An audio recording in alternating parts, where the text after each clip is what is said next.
Good afternoon and welcome to this live session. This is the last live session of this course. You can start posting your questions on the chat box. Hope you are enjoying this course, and now this was the last week of this course. I hope you had a great learning experience throughout this course, and now you have your exams scheduled. You already have got the pattern of the exam, about the details of the exam. So all the best for the exam as well. For doubts, for your questions, you post into the chat box so that we can start discussing. Until I get some questions in the chat box, let me take some questions which are there in the discussion forum. So there is a question in the forum that is it possible to use electrolyzer for hydrogen generation and also for production of electricity? So what I understood from this question is that it's being asked is that can the same conversion device be used as an electrolyzer as well as fuel cell? Yes, there is a lot of work going on, and these are known as unitized regenerative fuel cells. So in one mode, they act as an electrolyzer producing hydrogen, and in the another mode, they produce power acting as fuel cell.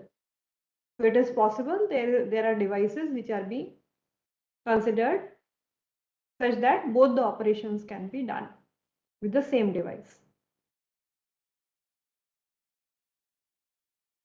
Please post your doubts on the chat box.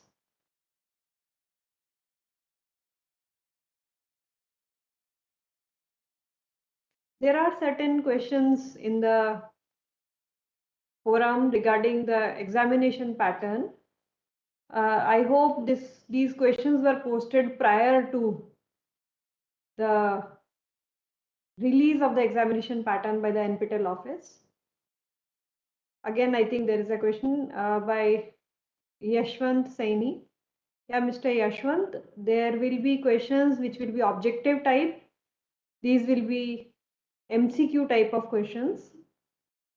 And it has been asked about the marking scheme, whether there will be any negative marking. No, in the NPTEL courses, there is no negative marking being given for the wrong answers.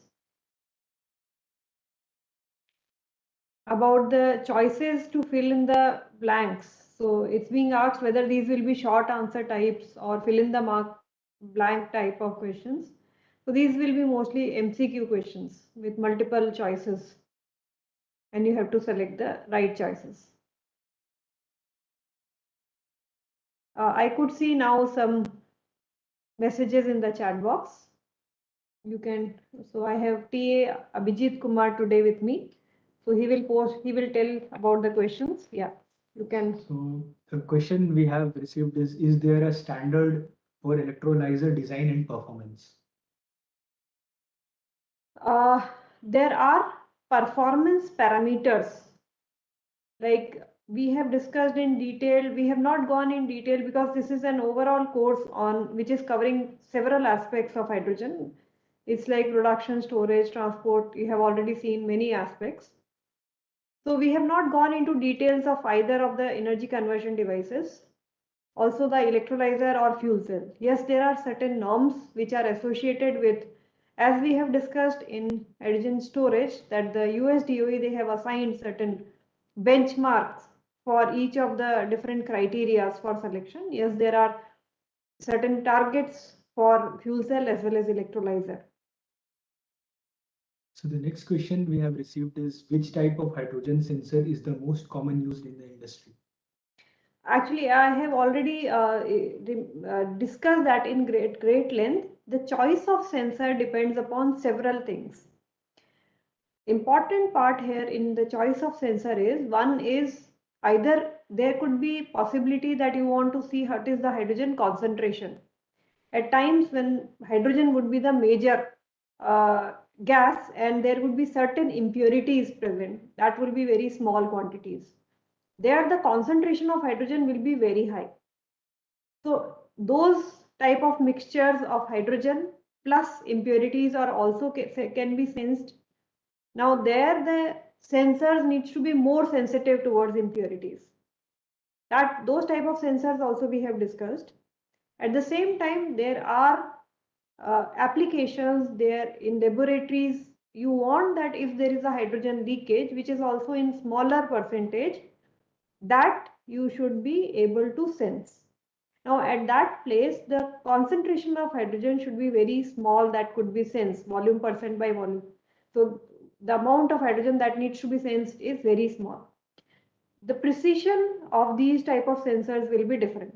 Now, which is the most common? It is little difficult to tell, in the sense it is like depending upon where you are using, whether it is in a hydrogen pipeline, whether it is in a laboratory, what is the cost, because there are many sensitive sensors also, but then these are expensive. So there are many parameters, the sensitivity, the response time, the application. Based on that, these can be selected, and all that we have seen in more detail in the course during the lecture. So the next question is there any book which a safety professional can refer regarding hydrogen safety? There is as such not book, but there are several reports which are available, which you can refer to. Maybe I will forward. You have to write a mail to me or to the TAs. So I will send the DOI for that, and then you can check for that book.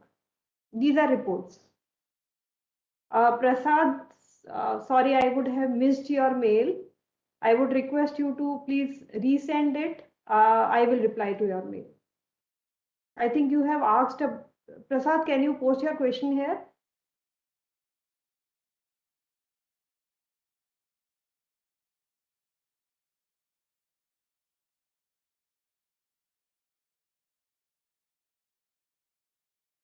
Okay, so by the time I get more questions on the in the chat box, let me take up certain other questions which are there in the discussion forum.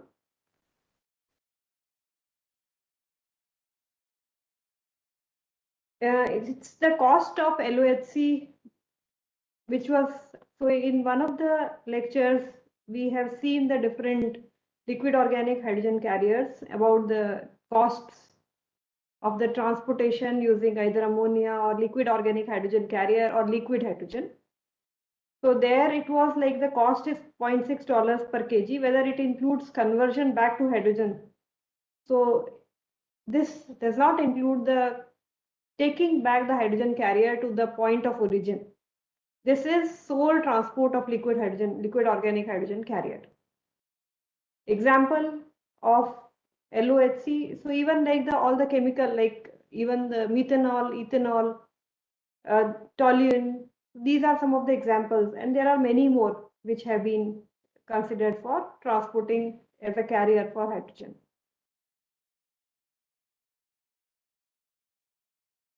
So the next question is there any further topic on hydrogen course? So this was a very general course. Maybe there are topics, there would be, so at present there are not courses, but maybe the future courses could be specifically on the topics which have been covered. So it could be on production or storage or application, energy conversion devices. So we at IIT Bombay, we have certain courses like a full course on fuel cell, where different types of fuel cell, the different concepts are being discussed. They're designing, say, fuel cell sizing and all is being discussed. So there are several courses which are currently running at IIT Bombay, but yeah, not on NPTEL. So the next question is for hydrogen used in cars. Is internal combustion common, or is hydrogen fuel cell more acceptable? For hydrogen use in car, currently combustion, internal combustion, my colleague Professor Sandeep Kumar, he will be here in some time. There are challenges with the combustion. There have to be certain modifications. But currently, if you see the current scenario, hydrogen fuel cell electric vehicle is receiving more of interest globally.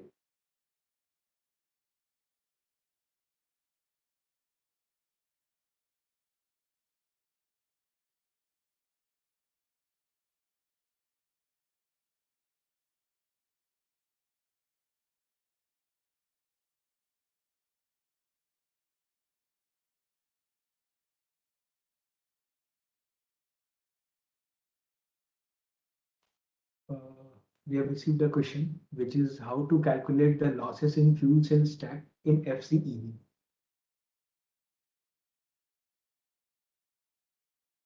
So actually, when you calculate the losses, some of the losses we have seen were in the individual cell. We have seen that when we talk about the polarization curve in a fuel cell, then there are different regions and there are different losses associated with either the flow of ions or with the flow of electrons. Then there are internal resistances which leads to losses. Now this was of the cell that we have discussed. Now when you combine these cells, there are further pathways through which the electrons they have to pass through. So the stack level, there will be other losses that needs to be done, but in this course we have not covered because we didn't had so this was not dedicated for such energy conversion devices. However, these losses could be calculated, like how the individual cells being combined, what are the different losses that could be resistive or the transport losses. So all those can be calculated. We have received the sort of same question, that is, questions will be subjective or numerical. These will be MCQ, short questions. Some of like it could be numerical but not subjective.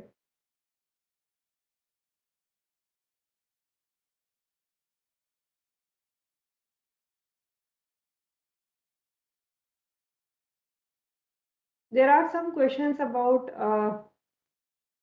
in the discussion forum. These are related to again the conversion devices. This is electrolyzer fuel cell, especially PEM is having high cost and is not available indigenously and needs to be imported. How can we reduce the cost and develop manufacturing? So yes, the question which is being asked is correct. So electrolyzer and fuel cell, the technologies also we have compared. That compared to alkaline is much mature, but still there are challenges. PEM, this is having high cost and it is not being available indigenously. This is not correct. Electrolyzers definitely need to be developed indigenously, but PEM, these are like the polymer electrolyte membranes, these are membrane fuel cell, these are now being there in the market and you can get easily. Electrolyzers, now the policies are favoring towards green hydrogen, and there are several projects which are going on within the country towards indigenization of electrolyzers. However, some of the components of the stack as well as balance of plant are still being imported. But the government policies are favoring towards their indigenization as well. So it is expected that in near future, we will be able to develop these in the country itself.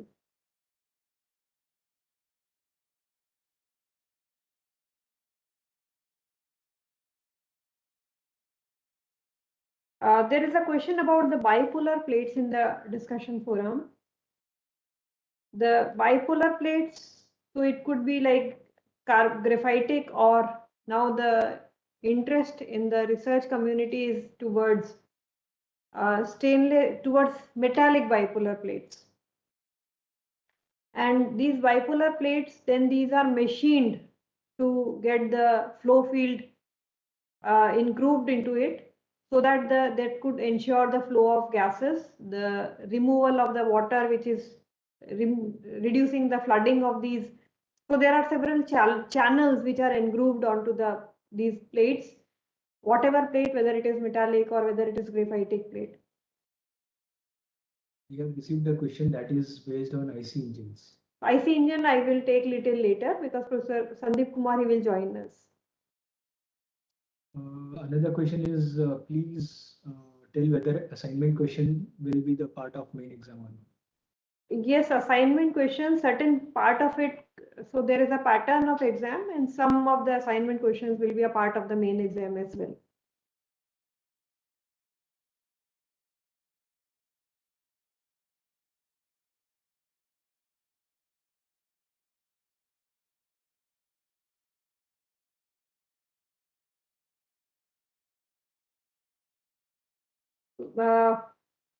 I have a question in the discussion forum about the strategies to scale up hydrogen production and usage. Now, currently also the hydrogen, large scale hydrogen is being produced, but then it is, as we have been discussing in this course, that these are produced in industries and these are used as well, like refineries and chemical industry. They are producing hydrogen, or chloralkali industry, they have hydrogen obtained as a byproduct. So it's not that we are not producing on large scale, but yes, with the growing demand, and what is expected is as the demand will grow further, the amount of hydrogen required will be increasing. And to meet that demand, the upscaling of the hydrogen production routes will definitely be required. So if you could see the different mission documents, the different strategies, the different roadmaps of different countries globally, if you could see more than 30 countries, they have well-defined strategies with different numbers in place. There are initiatives globally in different countries to increase this production. It will, whether we will not, at present, we cannot say about the color, although there is a lot of promotion towards green hydrogen. But in the near future, it could be gray. Then when it comes to emissions, then CCUS could be incorporated, but this may not be feasible everywhere. So in the near term, it could be gray hydrogen. Long term, what the scenarios they predict is green hydrogen. Now, when the two will be compatible, cost competitive, that will, or how the technologies progress, how the how the scenarios which have predicting whether the production goes in that way or whether it is reduced, that all will be the future things that we will see.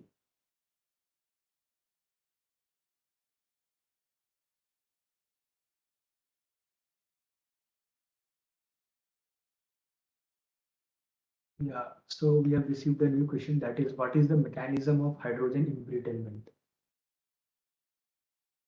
See, mechanism of hydrogen embrittainment, it is a material which is, what we say is that a material, it changes its mechanical properties. Now, this could be through different ways. One is, we have seen that, like what happens in metal hydrides, it goes into the lattice. When it goes into the lattice, it expands.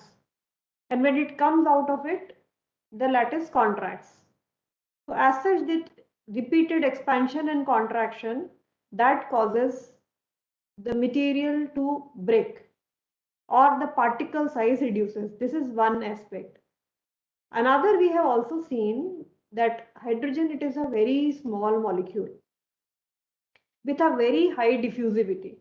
Now, if there is certain stress concentrations in the material, if there are certain welds, joints, it is not seamless. We have put in two components together, and if there is very small size gap, at that point, hydrogen will diffuse. And again, the mechanism will continue. Finally, with time, that crack will propagate, leading to failure. So that mechanical failure can result because of this embrittlement. Next question is which companies in India are manufacturing fuel cell stack? So there are actually Horizon, you can get fuel cell stack from Bloom Energy. So there are a couple of companies which are making fuel cell stack. There, if you could see on the DST website, there is a India country status report on hydrogen and fuel cell, which is so I'm one of the author of that. You can see the list of companies in each of these hydrogen energy value chain which are involved in either production or like fuel cell production as well, which are involved in the different aspects of hydrogen. So the another request is to send English transcripts of all 69 lectures. Yes, so I will do a follow-up with the NPTEL office. We have, I will ask them to upload as early as possible. Sure.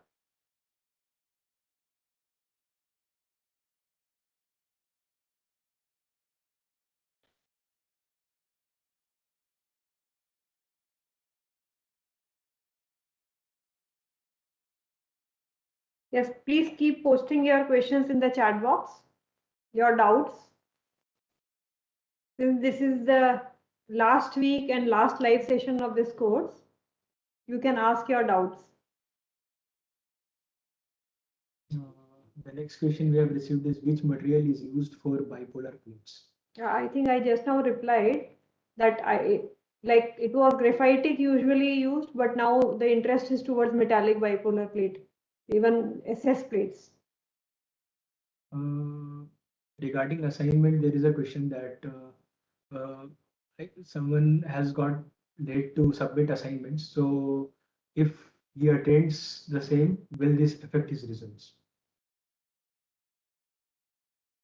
I shall attend the same. But I think there is a deadline which is beyond my control. So the NPTEL, the deadlines are decided by them, and after that, I think the site gets closed for submission. So that I cannot do anything in that part. Next question is how to calculate the density of hydrogen at 700 bar. Which gas constant should be taken 4.12 or 8.314 in the density calculation formula? So if you remember, I think I have also done posted in one of the lectures, there is a plot how the density changes with the pressure. I would suggest we have discussed about the compressibility factor as well there. And also we have discussed about how the density changes. So there are curves and this is well defined. So if you are not able to get, then you can, Prashad, along with that, your other mail, you can write to me, I will send you. There are curves wherein it shows how the density varies with the pressure, compression pressure.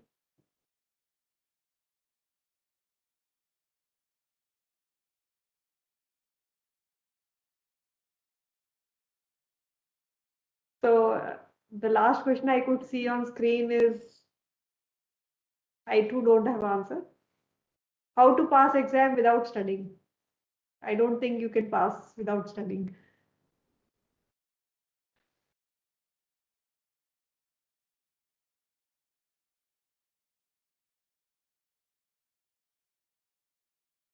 Uh, the total marks of the test weightage. So test is of 100 marks, but the weightage you already have. Exam pattern is already shared with you. There will be some portion for the assignments and the remaining for the exam.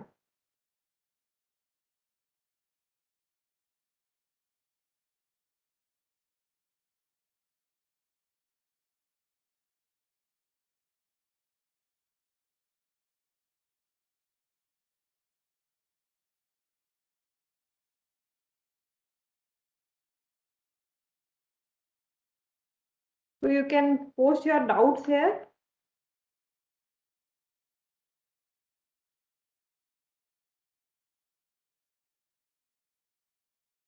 Okay, 40% each. So any doubt, you please post in the chat box.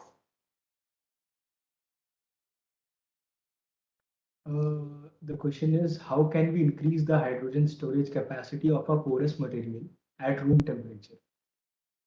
The storage capacity when it comes to, so these are adsorption based materials. So as we see, it is porous material. So what you can do is to increase the surface area. Adsorption takes place onto the surface of these materials. So more is the porosity. You are having more of surface area available. You increase the surface area and then the adsorption of hydrogen molecule onto that surface increases.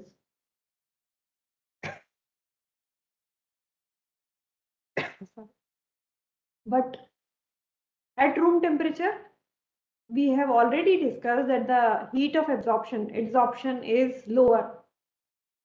So you have to cool it down to the temperature, lower temperature. Mostly the materials are adsorption based materials. They store appreciable amount at 77 K. But at room temperature, the storage capacity is very less. This is because of the phenomena itself. The bond formed is very weak and the room temperature itself provides the required energy for its dissociation, or the hydrogen can be moved away or removed from the porous material. So currently it is like at room temperature the capacities are lower. Either you have to have that binding energy needs to be enhanced. So the choice of the material such that it forms a stronger bond, relatively stronger bond, not very strong because then you will require very high temperatures. Comparatively stronger bond to form with the hydrogen molecule is required. Next question is, can they have few sample question papers? The assignments themselves are like the samples. So that is the way the questions we are going to get. The next question is, what is the primary hydrogen pipe diameter or thickness size for the hydrogen gas line and liquid line? So it's like it varies. It's like 12 centimeter dia to 30 centimeter dia you can see. Depending upon what is the production size, whether it is a chemical production plant and how long you are going to carry. What are the volumes you are going to carry, the diameter may vary. So 10 centimeter to 30 centimeter. The next one is, when we will get hall ticket. I don't have any idea. I would suggest you to please write to the NPTEL where from you are getting the mails, different mails. So where you have got the exam pattern, to them you can write. The next one is, what should be the condition followed so that hydrogen embrittlement can be reduced? This also we have studied in the course. One way is to avoid the materials like metal hydrides. They are good for storage, but you have to avoid those materials when it comes to transporting hydrogen. So you cannot make the pipelines which can form hydride. So all those materials which can form hydrides, which react with hydrogen, should be avoided. This is the basic rule. And other than those things, we have seen the different measures. One of that measure was you can have a coating such that the main material that gets separated from the hydrogen, and that could reduce the embrittlement. So the next one is, any Indian codes and standards published for hydrogen refueling station? There are global codes, not Indian codes, and those are accepted. So as such, you have seen that there are only 3 refueling stations. There are codes are being developed, but currently there are global codes. The same goes for any Indian code and standard published for fuel cell electric vehicle. Yes, so the same codes are applicable currently. Next one is, what is future of hydrogen in India, since Reliance and Adani are actively working on it? The future of hydrogen, we have seen the announcements by our Honorable Prime Minister about the hydrogen mission. The production is expected to increase. Even the big players, like you have mentioned, they are into hydrogen production. So, and they have targeted, like the cost will come down to $1 per kg. So there is very good chances that these productions volumes will increase and we will see the economies of scale working well. Yeah, the next one is who provides a hydrogen gas compressor, liquid type compressor other than Linde? That I need to check, Prasad. I need to see.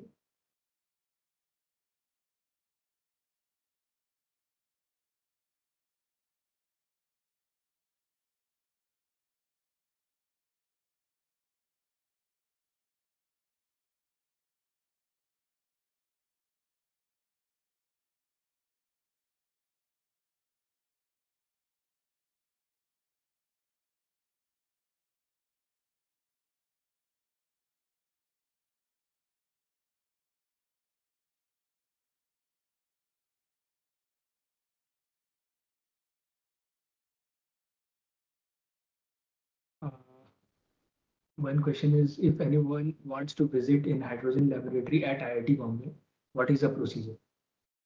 You have to write to me and I will arrange for that.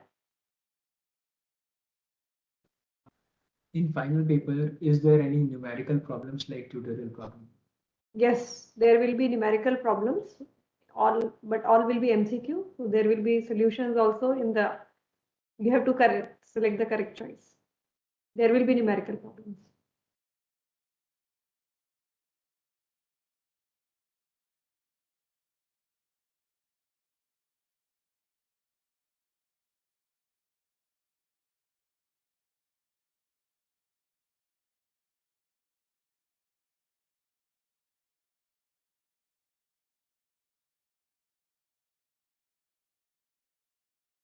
Yes, please keep posting your questions.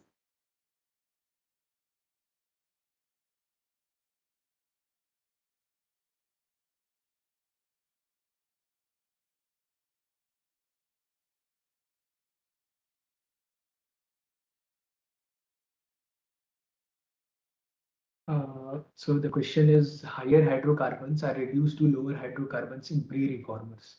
So what is the process used, cracking or any other method? This is usually the cracking which is being used for reducing the carbon content or converting the higher hydrocarbons to lower hydrocarbons.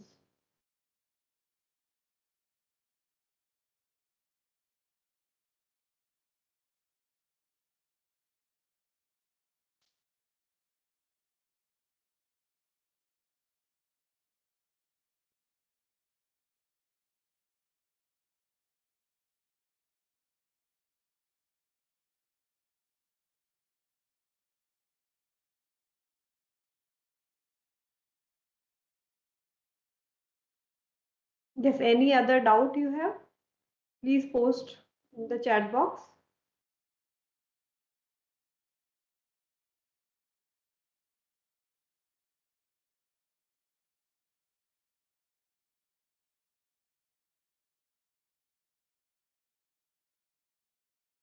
Uh, the question is kindly provide the information for H2 based refrigeration.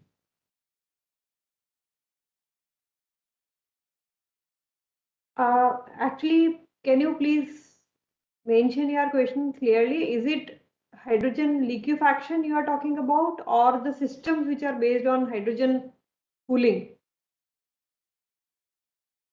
The next one is, I will take back your question. Yeah, next. so the next one is, are palladium membranes for hydrogen separation available? Maybe have they matured yet? Yes, so the palladium based membranes, these are in fact, we will say that these are the most widely used one. So these are used for hydrogen separation and these are in fact, the ancient ones, but the cost is the challenge. So now so now the researchers are trying to reduce the cost by having other membranes as well. Yes, these are being used. The next one is, can you please share about the H2 blending projects in India right now in domestic burner instead of LPG, automobiles and industries? And please share the execution difficulties of H2 blending in these sectors. So if you see hydrogen blending, the IOCL, they have a project wherein they are blending hydrogen with CNG, and that they have even a hydrogen refueling station. They have even this blending they are considering. So they have a technology wherein it is not blending. They are in fact not separating that hydrogen. So this is a different technology. So IOCL, they are using that hydrogen blending and then utilizing for different application. In domestic burners, there are certain demonstration projects only, but it is not being commercialized or widely used. So there are demonstrations wherein it is being blended and used. Burners have been designed. For automobiles, hydrogen blending is considered with CNG. And industries, wherever we have already discussed, wherein you do not require high purity hydrogen and you do not have to change the corresponding infrastructure, and still you can use that with a certain percentage of blending, there it could be used. Now, the execution difficulties, I think that also we have seen that if what happens is the materials which are using, the pipelines, uh, the walls that you are using, that particular combustion chamber. So there are different devices which you are using may not be susceptible towards hydrogen. And as such, it is not possible to change the complete infrastructure. That's why a certain percentage of acceptable blending is being considered. Else there will be issues like hydrogen embrittlement. And there are other issues also when you see combustion of hydrogen, which Professor Sandeep Kumar had already discussed.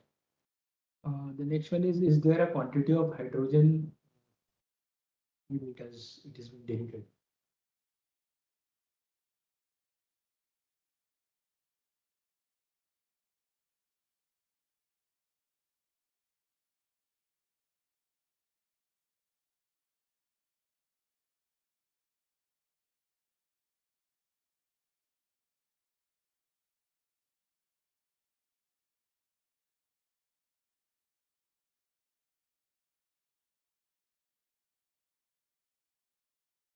Yes, please post your doubts. Yeah. So will quantity of hydrogen decreases after compressing at a high level? This is the question. Quantity cannot decrease. What I understand is, what you are asking is about the weight. So same quantity you are going to compress it in a smaller volume. So it's not going to decrease. The next one is liquid hydrogen visible to eyes? And hydrogen in solid form storage is in the form of compounds like metal hydrides only and not pure hydrogen in solid form. First is like liquid hydrogen visible, like liquid nitrogen. You could see that how you can see the way it will be for liquid hydrogen, but it is very difficult to handle compared to even liquid nitrogen. So you cannot see, in the sense you will not keep it open. Hydrogen in solid form is in the form of ammonia.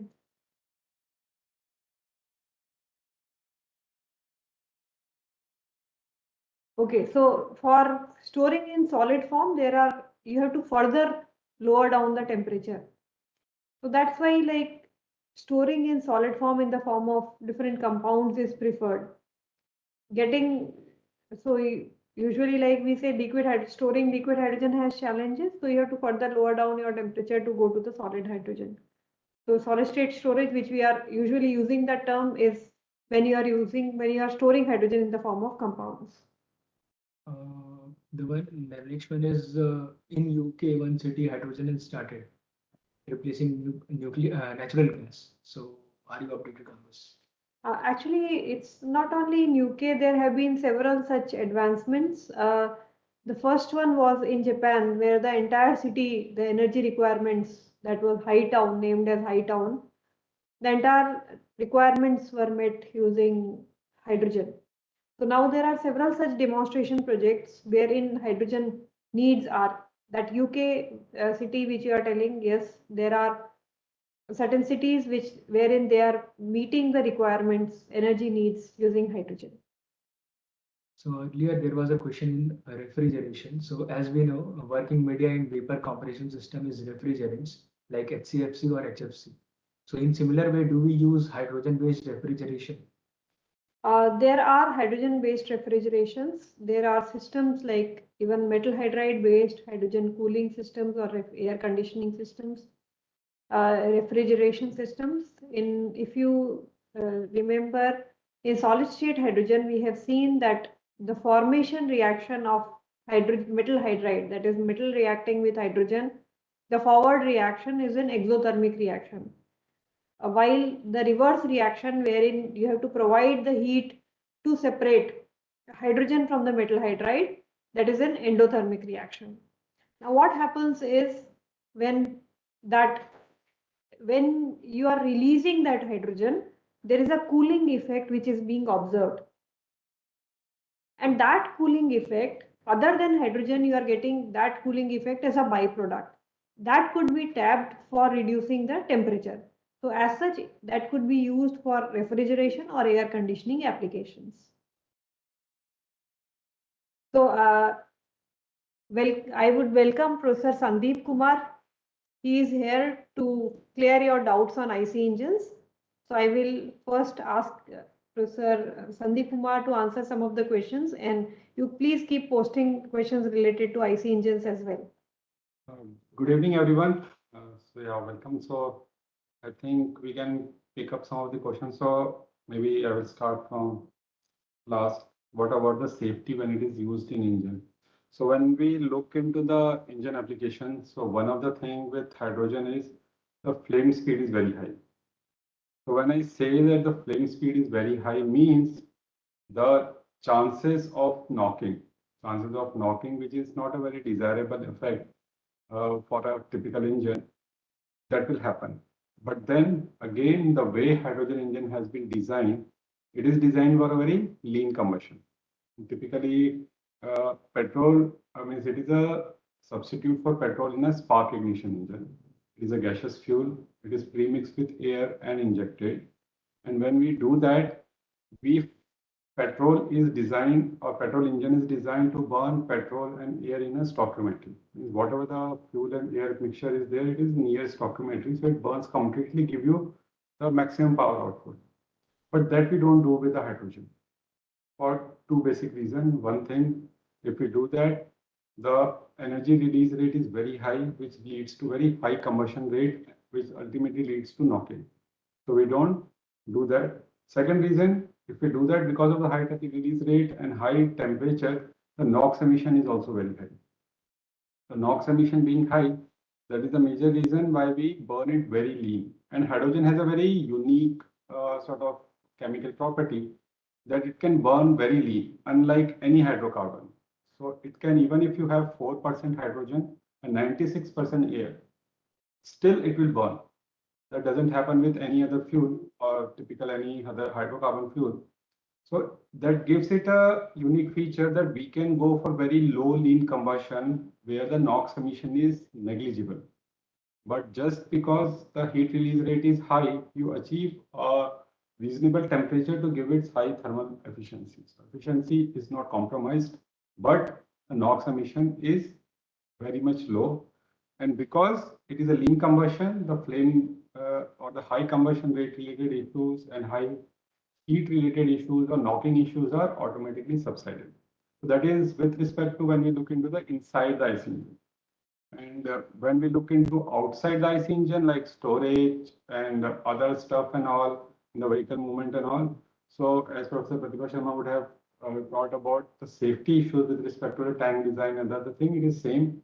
And the vehicular, whatever the vehicular vibrations and other stuff which affects or gives the extra impact, the hydrogen cylinders are designed to take those impacts also without any failure. So only there is a thing in the inside the IC engine, the combustion, it's a different fuel, but the engines are designed for lean combustion, hence it is quite and very much safe compared to any other hydrocarbon fuel. It's like uh, the chances of hydrogen engine giving a sort of unexpected behavior is even much lower than what you can expect from a diesel or a petrol engine. That's the fact. Yeah. So another question from Tyagaraj. In IC engine, hydrogen is not suitable for CI. Then how heavy truck should be planned with hydrogen fuel? So yeah, so this question actually doesn't link to diesel or petrol. We have to see why, or maybe that could be a very long discussion, why diesel engines are suitable for higher engine, for higher capacity engines. Why don't you see a 3000 cylinder, 3000 cc, 4000 cc petrol engines? You won't see that. There is an inherent reason behind the way a SI combustion happens inside, petrol combustion happens in a SI engine. Same thing on the contrary, you will see that you won't see a 100 cc diesel engine. You will, I think in India, the smallest engine you would have seen in past, it is not now. I think it was a 350 cc Bullet that was a diesel engine, but quite long back. Now you won't even see a small diesel engine because the way it burns very slowly. It is a lean combustion and it will not give you enough power for a smaller engine. And if you want to burn it faster, like a high RPM, if you want to maintain, like we do for petrol engine in a smaller engines and all, diesel will not burn completely. But when we look into hydrogen, it is a different fuel. We are looking into SI engine just because compressing it to its ignition point, it's very difficult. Its ignition temperature is very high.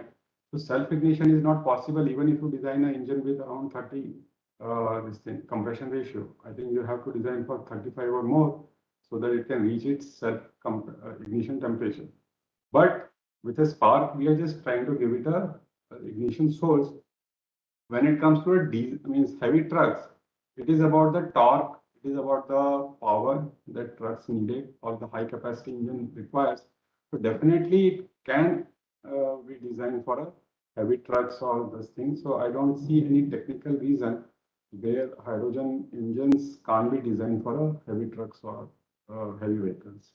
In fact, the hydrogen engines which has been designed for BMW and all, they are sufficient enough to run a Tata 707 or 807 because those cars are even more powerful than our conventional trucks that we see in our engine. But only thing is the diesel thing means the thing you can't design small because of its fuel property, and the petrol you can't design for a bigger engine.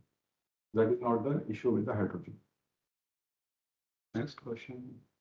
How the hydrogen gas is splitted from water using solar panel? Sharmila, we have talked about water splitting into hydrogen through different methods, whether it is photoelectrochemical or photocatalytic or thermochemical or electrolytic. So basically, there are different energy requirements, and that energy requirement for splitting water, if it comes from electricity, it is electrolysis, and that electricity can come from the solar panel. So that is how the water splitting can take place using the PV panel. Next one is how can we store the large amount of hydrogen gas in room temperature? Large amount of hydrogen, that means we are already seen those methods because compressed hydrogen you store at room temperature. So you have to store it at higher pressures, but it is at room temperature. Even many of the metal hydrides we have discussed, they can store hydrogen at room temperature. Only that the liquid hydrogen it stores at 20 K. The next one is it correct to say that most refueling stations dispense hydrogen at 20 K in liquid form, or is it mostly compressed hydrogen? It is mostly compressed hydrogen. Even if it is a liquid hydrogen refueling station, they have a evaporator where they evaporate it to fill in the liquid form, gaseous form. So there are liquid hydrogen filling stations as well, but then they have an evaporator and finally it is filled in the form of compressed hydrogen. Next one is it safe to use hydrogen in diesel fueled vehicles along with diesel? And what will be the additional cost for the safety because of hydrogen? Okay, is it safe to use hydrogen in a diesel fuel vehicle along with diesel? Yeah, so actually there is one sort of option of injecting hydrogen in a diesel engine, uh, not for other reason except the reduction in the emissions. So it is done in a dual fuel mode. In a dual fuel mode, what we do is, or if you look into the new terminologies like RCCI engine, so in that, the hydrogen being a gaseous fuel is premixed with air in your air intake, and then around up to 5% is what is the standard norms. If you inject up to 5% with air, because the diesel engines are designed to be lean, so you have enough excess air available for hydrogen to burn. So you inject a 5% hydrogen, and 5% is by energy sort of value, not the mass. So energy equivalent 5% to inject, and then engine automatically adjusts the diesel requirement. So the diesel engine's fuel system is designed like that. So it works in a dual fuel mode. 5% hydrogen is injected, and then the rest energy is supplied by diesel. But hydrogen, being a fuel which burns very fast, it actually gives multiple hotspot to the diesel to burn much more cleaner. So your soot emission, particulate emission is significantly lower. Carbon monoxide emission is significantly lower. Only thing is, if you keep on injecting a little bit higher hydrogen, NOx emission will start picking up. And also with this few percentage of hydrogen, the temperature and the pressure achieved are little higher, which gives a bit more high efficiency. And typically, the general practice is not to use only hydrogen. So typically, it is not used in a form that you have a hydrogen tank and you supply hydrogen, but it is a hydroxy injection. And hydroxy injection, in the sense, you have a electrolyzer on board. So some of the power developed by the engine is used to split the water in an electrolyzer that supplies not only hydrogen but also oxygen. So you have 1 mole of hydrogen, half mole of oxygen premixed with the air at the air entry, and then that is injected into the diesel engine cylinder, and that enables a very significant amount of emission control. But yeah, typically it is injected in the energy equivalent of 3 to 5%, and the increase in efficiency is enough to manage the power requirement of the electrolyzer. So that way the energy balance is done, but you experience the reduction in the emissions. So that is where various places it is being done. It has its own pros and cons, but it is easy to do. So not much. The next question is, in IC engines with hydrogen, what are the emissions other than H2O? Other than H2O. H2O. So yeah, so typically one of the emission which is not belonging to the fuel is NOx. So when we have hydrogen, so two things are there. If you look into the way SI engine works, because of the wall quenching phenomena, some of the fuel which are near to the walls, they experience low temperature because heat is being lost from the wall, and the layer around the wall, a little bit of fuel is remaining unburned. And that is a typical problem with any of the SI engine, whether it is petrol or ethanol or petrol ethanol blend or anything. So in that case, hydrogen has still a better fuel property. It has a very high thermal conductivity. So the flame quenching distance is very low. So, and the ignition energy is also low. So because of the low ignition energy and the high thermal conductivity, very less amount of fuel is remaining unburnt compared to the petrol or ethanol or any of the typical fuels for SI engine. So a little bit of hydrogen will also be in the exhaust, and that is unavoidable typically in any SI engine. Some of the remaining unburnt fuel is emitted in the exhaust, plus NOx will be there. NOx because of the high temperature, and that NOx is coming from the nitrogen from the air, not from the fuel. So NOx and a little bit of unburnt hydrogen, these are the emissions which you can expect from a hydrogen engine.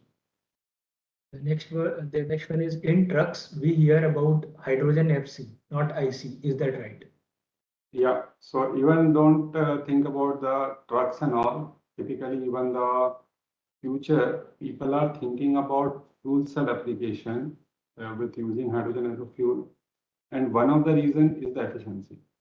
So there you have to see that the IC engines are basically a device running on the thermodynamic cycle. Thermodynamic cycle, unfortunately, you can't help but you have to pay the heavy tax that typically I mean, jokingly we say as the Carnot uncle tax. So Carnot theorem, it gives you that there has to be a lot of penalty on any heat cycle or any thermodynamic cycle. You can't avoid that tax. So you won't be able to achieve more than 30-35% of whatever efficient engine you design. You won't be even able to achieve 40% in the realistic scenario. So in that condition, if you compare it with SOFC, fuel cell or any variant of a fuel cell, you can easily achieve 60 to 70% efficiency on the real-time basis. The lab conditions even more is required. So just because of a significantly higher efficiency. In the running condition, you will see that a IC engine won't be giving you more than 25-30% efficiency for vehicles. Static engines may be giving more, but vehicles, variable speed engines, the efficiency is very poor. And compared to that, fuel cell will be giving you more than double the efficiency. So that for a same storage of hydrogen tank, that is the issue with the hydrogen, how much fuel you can carry so that you don't have to refuel in between. And for a smaller truck, still if you have a carrying capacity for 200, 300, 400 kilometers, it could be enough for a passenger vehicle. But for a long range trucks, range is a major issue. And if you replace IC engine with a fuel cell, you can easily double or even more than double the range.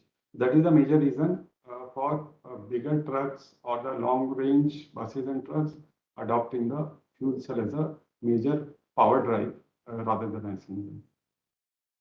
The next one is, due to the highly diffusive nature of hydrogen, will it create any flame stability related issues in engine applications? Yeah, so high diffusivity is actually a plus point. Plus point in the sense that when you want to control the fuel supply in a variable speed engine, like the petrol engine or cars or trucks, one of the new technologies that has come up is the sort of a fuel injection or the direct injection of the fuel in the just before you have air inlet into the sort of an engine rather than going for the carburetor. But the one of the issue with petrol or ethanol, it is a liquid fuel with even the vapors have a very low diffusivity. So when you inject it very near to the inlet entry or the inlet valve, the time is available for it to completely mix with the air in a very short time, which will be the milliseconds. It is very less. So you will see that there will be some small pockets which will be fuel rich, where you will see that some of the emissions will be a little bit higher. But on the contrary, hydrogen has a high diffusivity. So even if you give the very short time, you can expect all the hydrogen being properly mixed with the within the engine, so that you don't get a sort of a fuel-rich region where the emissions will be or the combustion will be unexpected. So that is actually a plus point, and a good diffusivity of the fuel always gives it a better combustion properties. Yeah, the next one is, shall we say heavy vehicles / trucks or long distance segment range using hydrogen will be a SI engine? Is it correct? See, with the hydrogen, SI is the sort of option. Compression ignition is not an option because of its very high ignition and ignition temperature, more than 500 degrees. So in that case, definitely SI or spark ignition is the only option for whether it is a smaller vehicle or the heavier trucks. And as I discussed earlier, heavier trucks having a CI engine, that is with respect to diesel. But when it comes to hydrogen, technically, it is not a much of a problem whether it adopts SI or CI. So the fuel is hydrogen, it has to be SI, and the performance will be good. That is required by the big trucks for big engines. Big engines with hydrogen as a fuel is very much practical compared to petrol, which is a very low flame speed, which suffers with fuel complete combustion of fuel within a very short time of a given RPM. The engine is very large. So that's why petrol is not preferred for bigger engines, but hydrogen has a very high flame speed. You can easily achieve the complete combustion within a very short time, even if you have high RPM, sort of a engine or high speed engine, still it will undergo complete combustion. What do you think about hydrogen engine? Will it be possible and efficient than IC engine? Yeah, it will be. And I think one of the example that was there in the lecture, it was, I think, one of the BMW series. And that BMW car is actually much more efficient than any of the existing diesel engines in the vehicular category. So among the vehicles, the hydrogen car that has been developed by the BMW, it is few percent, I think 3 or 4% more efficient compared to the best diesel engine available in the vehicle. So it is definitely because you achieve high temperature, high pressure ratio, means high pressure, high temperature, the thermodynamic efficiency is definitely high. Yeah. Is it practical to implement hydrogen fueled vehicles because of the safety and storage issue? I think we have already discussed that. So storage and this thing Madam has already discussed, and within the engine, it is not an issue. I think this is the last question because our time is up. We will close this interaction session. I hope we were able to answer your doubts. And still, if you have further questions, you can please post in the discussion forum or write mail to us, me or the TAs or Professor Sandeep Kumar. I hope you have enjoyed this course. Professor Sandeep Kumar, if you want to add something. Yeah, so maybe just last question has come, so I will answer to that. So ammonia, it's a formation pathway. It is quite different. If you look into the literature, the way ammonia is formed and then the temperature and the reaction rates, our engine gives a very short time for the reaction to happen, and the conditions where the very high temperatures are there, and especially when you have oxygen also, and in surplus amount, hydrogen engine are designed to be very lean, so you have enough oxygen available. So even if nitrogen wants to react, it will prefer to form NOx rather than your ammonia. So ammonia typically is not a output from the hydrogen engine, but yeah, many people are looking for ammonia-based engine.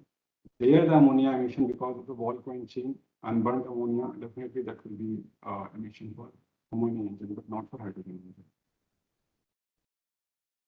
I think thank you, and I hope everybody would have enjoyed the course. I have taken just few lectures, and I hope that people have appreciated the different aspect of hydrogen, that is the hydrogen engine and combustion, rather than most of the focus of the world towards application in the fuel cell. But yeah, this is also one of the aspects that we should know as engineers.